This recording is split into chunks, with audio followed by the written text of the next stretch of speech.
वंदे पुरुषोत्तम। आज मैं श्री श्री दादा की कुछ बातें आपके सामने रख रहा हूँ जो अपने पिताजी के श्री श्री वारदा के बारे में उन्होंने बताई हैं। कि बोले हैं, वो लिखे हैं कि पिताजी बहुत अच्छा एसराज बजाते थे। मैंने स्वयं बचपन में अनेकों बार बजाते देखा था। तबला भी बजाते थे, वह भी मैंने देखा है। उनके मित्रों में जो बांसुरी बजाते थे उनसे सुना हूँ पिताजी बांसुरी भी बजाते थे, किंतु मैंने यह नहीं देखा है। मेरे बचपन में पिताजी नित्य संध्या काल में भी गीत गाया करते थे। घर के उत्तर द्वार पर नीम पेड़ के नीचे बरामदे में साधारणतः गीत गाने बैठते थे। उनके साथ अनेकों सहचर बंधु बांधव भी रहते थे। उनमें से कोई तबला बजाते थे, प्राय 2 घंटे तक गाते थे। रविंद्रनाथ द्वारा रचित प्रेम पूजा प्रकृति संबंधित गीत, विभिन्न तरह के और भी गीत, विशेष करके कबीर एवं अन्यान्य महापुरुषों द्वारा रचित हिंदी भजन भी प्रधानतः गाते थे। हम लोग बड़े होने लगे, क्रम से पिताजी की संध्या गीत गाना भी बंद हो गया। प्रतीत होता है नाना कार्यों के दबाव के कारण समय नहीं मिलता था। गाने के प्रसंग में एक कहानी याद आई। पिताजी के पास एक बहुत बड़ी नौका थी, उसमें एक साथ 40-50 लोग बैठ सकते थे। वर्षा की एक संध्या में भरी हुई पद्मा नदी के किनारे तीव्र गति से नदी पथ होकर वजीदपुर के नज़दीक से जाते समय उन्हें सुनाई पड़ा नजरुल का एक गीत। अंधकार में बैठकर आश्चर्यचकित ढंग से कंठ से कोई गा रहा था, दरियार घोर तूफान पार करो नैया। नौका में जाते हुए एक बार मात्र गीत सुनते ही वह गीत उनकी स्मृति में आबद्ध हो गया। यह गीत उनके लिए बहुत प्रिय था। उम्र के शेष काल में भी वे यह गीत गुनगुनाते थे। और एक बार कलकत्ता में मूसलाधार बारिश की संध्या में निकट के घर से सुनाई पड़ा रविंद्रनाथ का एक गीत, बादल बाउल बजाए रे एक तारा। मात्र एक बार सुनते ही उन्हें कंठस्थ हो गया। यह गीत भी उनके लिए अत्यंत प्रिय था। इसी तरह एक बार सुनते ही चिरकाल जो कितना गीत याद रखे थे, ये सब उन्हीं से सुना हूँ। सन 1948 साल हम लोग उस समय गुलाब बाग में रहते थे। एक बार हाउजर महिंदा एक वॉइस रिकॉर्डर एवं एक छोटा ट्रांसमीटर सेट कलकत्ता के किसी के यहाँ से ले आए थे। इस ट्रांसमीटर के सामने बातें बोलने या गाना गाने से अनायास ही रेडियो में भी सुना जाता था एवं रिकॉर्डिंग भी किया जा सकता था। हाउजर महिंदा को पिताजी का गीत नीचे से शब्द प्रेरण करके 2 मंजिले में रेडियो से सुनने एवं रिकॉर्डिंग भी करने की एक विशेष इच्छा थी। हम सभी को याचन करके इसके लिए उद्बुद्ध कर दिया। पिताजी संध्या काल में ठाकुर जी के यहाँ से घर लौटे। उनको हाउजर महिंदा सहित हम लोगों ने जोर जबरदस्ती गीत गाने के लिए बार बार बोला। चाचा जी भी थे, वे भी पिताजी को गीत गाने के लिए अनुरोध करते रहे एवं हम लोगों से बोले पिताजी के सामने हारमोनियम रखने। पिताजी बोले मुझे गीत वीत याद नहीं है। चाचा जी बोले हारमोनियम बजाने से ही गीत स्मरण हो पड़ेगा। चाचा जी के कहने पर पिताजी ने हारमोनियम खोलकर बजाना शुरू किया एवं कहते भी हैं उन्हें गीत स्मरण नहीं हो रहा है। इसके बाद हठात हेम कवि का प्राण स्पर्शी गान मनेर मतन होते गिए हालामना तार मनेर मतन गाना शुरू किए। हाउजर महिंदा एवं भाई बहन सहित मैं तेजी से दौड़कर 2 मंजिले पर जाकर रेडियो में गाना सुनना आरंभ किए। रिकॉर्डिंग भी किया गया। वह ऐसा ही आश्चर्य गान था जिसे जीवन में मात्र एक बार सुनने से ही पूरा गीत एवं सुर आज भी मुझे याद है। यह बात स्मरण करते ही आज भी पिताजी को कल्पना की आंखों से गीत गाते देख पाता हूँ। सन 1961 साल की मेघाच्छन्न सुबह, उस समय 10 या 10:30 बजते होंगे। लगातार बारिश हो रही थी। हाल घर में बैठकर पिताजी के साथ गप करते करते हठात गीत गाने का प्रसंग उठा। उसके बाद एक एक करके अनेकों से गीत गवाकर पिताजी सुने। उनका संगत कर रहे थे मेरा भाई सुनु। पश्चात हम लोग सभी पिताजी को गीत गाने के लिए जिद करने लगे। वे कई बार अस्वीकार कर दिए, पर बाद में हम लोगों की इच्छा पूर्ण करते हुए हठात गाना शुरू किए विश्व कवि का गीत, बादल बाउल बाजाए बाजाए बाजाए रे। सुनु ने तबला बजाते बजाते हठात तबला बजाना बंद कर दिया। गाना समाप्त होने पर सभी उनसे पूछने लगे, तबला बजाना क्यों बंद किया?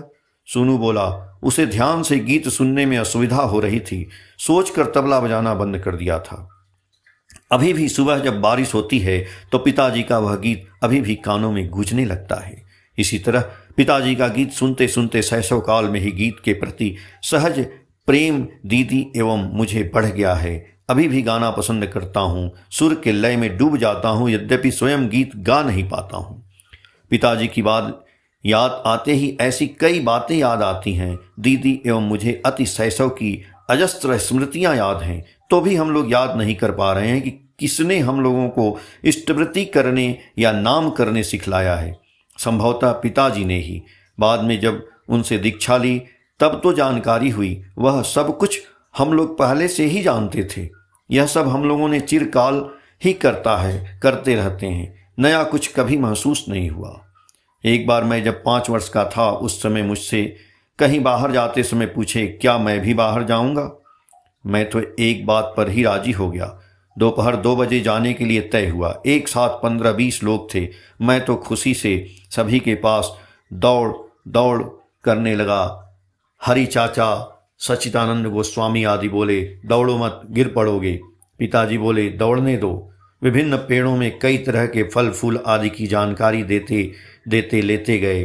दूरी 7-8 मील होगी। उस समय ठंड की शुरुआत थी। ठंड विशेष नहीं पड़ी थी, गर्मी बहुत कम हो गई थी।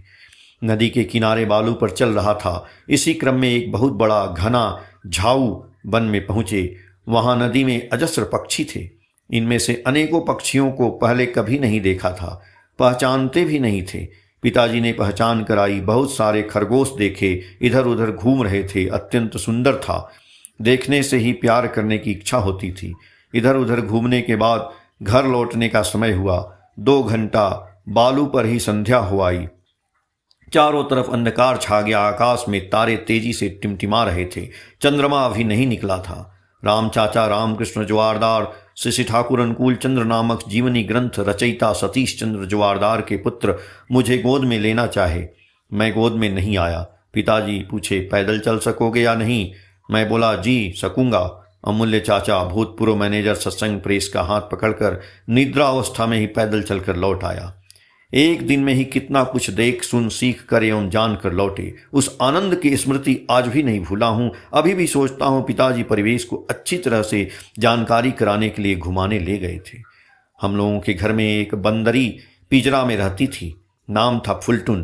पिंजरा के बाहर रहने पर पिताजी की सारी बातें सुनती थी, लेकिन पिताजी के आत्मस्वजन के प्रति उसे प्रचंड गुस्सा रहता था। धूप में फैलाए हुए सभी कपड़ों को फाड़ देती थी, इसीलिए उसे पिंजड़ा में बंद रखना पड़ता था। एक बार उसी वयस में पिंजड़े में हाथ डाल रहे थे। फुलटुन गुस्से में सामने आते ही हाथ बाहर निकाल लेते थे। जो लोग समीप में थे वे सभी ऐसा करने से मना करते हुए बोले, बंदरी काट लेगी। बात नहीं मानकर मैं वैसा करता ही रहा। हठात फुलटुन ने झपट कर मेरा हाथ पकड़ लिया। पिताजी घर लौटकर सुनने के बाद बोले, ऐसा नहीं करना चाहिए। असतर्क होने से ही विपत्ति में पड़ सकते हो। फलस्वरूप ऐसा करना हमेशा के लिए बंद हुआ। 11 साल की उम्र में तपोवन में पढ़ता था। स्कूल में छुट्टी होने के बाद घर लौट रहा था।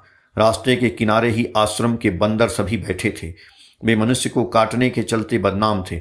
मैं सोच रहा था क्या करूं। लौटने का मन नहीं हो रहा था और आगे बढ़ने का साहस भी नहीं हो रहा था।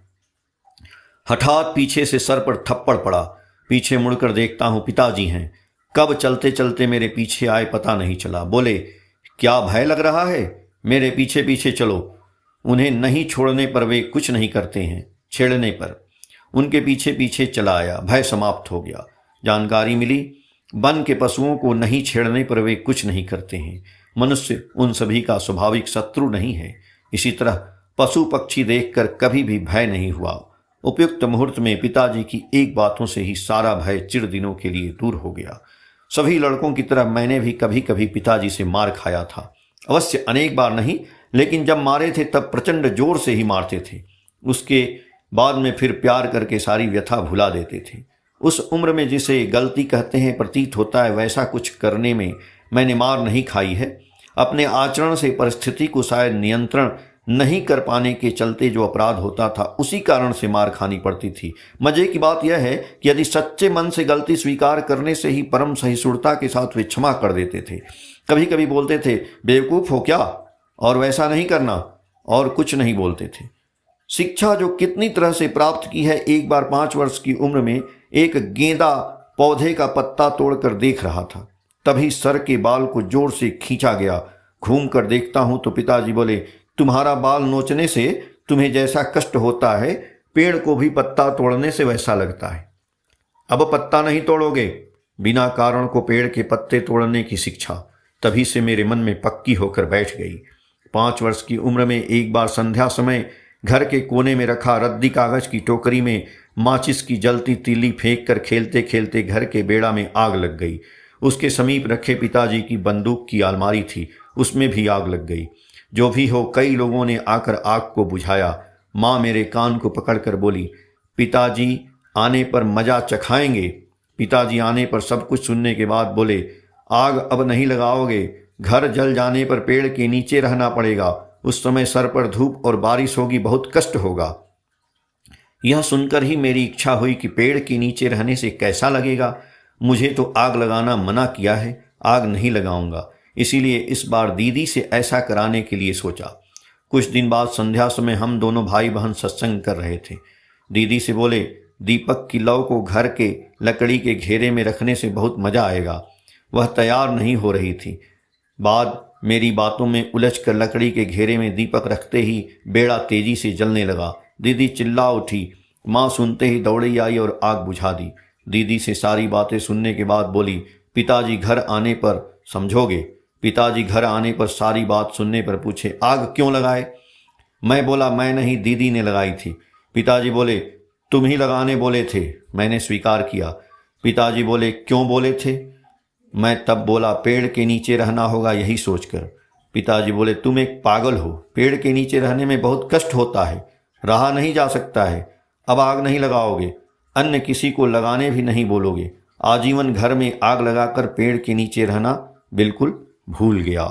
अनुवादक श्री दीपानंद प्रसाद, 7 फरवरी 2013, पेज संख्या 31, 32, 33, 34 और 35 से। जय गुरु।